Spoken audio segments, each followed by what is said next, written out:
మీరు స్కాములు చేయకపోయినంటే ఎరువుల విషయంలో ఈ పరిస్థితి వచ్చి ఉండేది కాదు కదా. ఎరువుల కోసం 2 నెలలుగా రైతులు పడుతూ ఉన్న అగచాట్లు 2 నెలలుగా జరుగుతూ ఉంది. It's not something over night జరిగింది కాదు. 2 నెలలుగా ఇది కనిపిస్తూ ఉంది.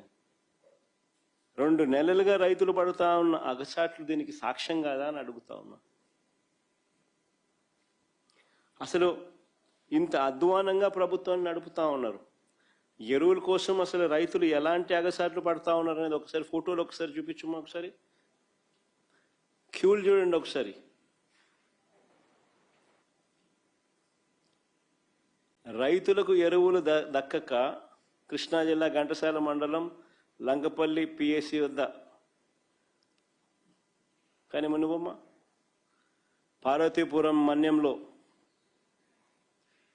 విజయనగరం ఎస్కోటలో ఎరువుల కోసం బారులు తీరిన రైతులు, రాజంలో ఎరువుల కోసం రైతులు కొట్లాట, అనకాపల్లి తుమ్మపాలలో రాత్రి సమయంలో ఎరువుల కోసం పాటలు, రాత్రి సమయంలో తూర్పుగోదావరి జిల్లా తాళ్లపూడి మండలంలో పరిస్థితి అది, ఏలూరులో పరిస్థితి అది,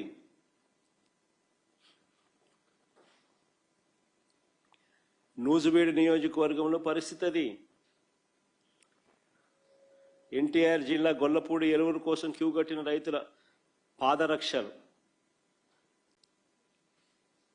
గుంటూరు జిల్లా రేపల్లె వ్యవసాయ మార్కెట్ యార్డ్ గోడౌన్ వద్ద రైతుల ఆందోళన. ఎరువుల కోసం ఇదంతా. పామరు మండలంలో, ప్రకాశం జిల్లా పామూరు మండలంలో కురమద్దాలిలో పరిస్థితి అది. సత్యసాయి జిల్లా సోమందపల్లెలో పిఎస్సి వద్ద పరిస్థితి. అన్నమయ్య జిల్లా మదనపల్లెలో క్యూ లైన్లో పరిస్థితి. చిత్తూరు జిల్లా కుప్పం సొంత నియోజకవర్గం, చంద్రబాబు నాయుడు సొంత నియోజకవర్గంలో పరిస్థితి అది. ఏడన్నా దుంకి సావచ్చు చంద్రబాబు నాయుడు. కనీసం కుప్పంలో కూడా కనీసం రైతులు, కనీసం ఆయన సొంత కాన్స్టిట్యున్సీ రైతుల పరిస్థితి అట్టుందనంటే. ఇది వ్యవసాయ శాఖ మంత్రి కాన్స్టిట్యున్సీ. శ్రీకాకుళం జిల్లా మంత్రి అచ్చెన్నాయుడు నియోజకవర్గం టెక్కలిలో పరిస్థితి అది. క్యూ లైన్లలో ఇద్దరు ఏదైనా బాయోగి ఏదైనా చూసుకొని దుంకుతే బెటరు.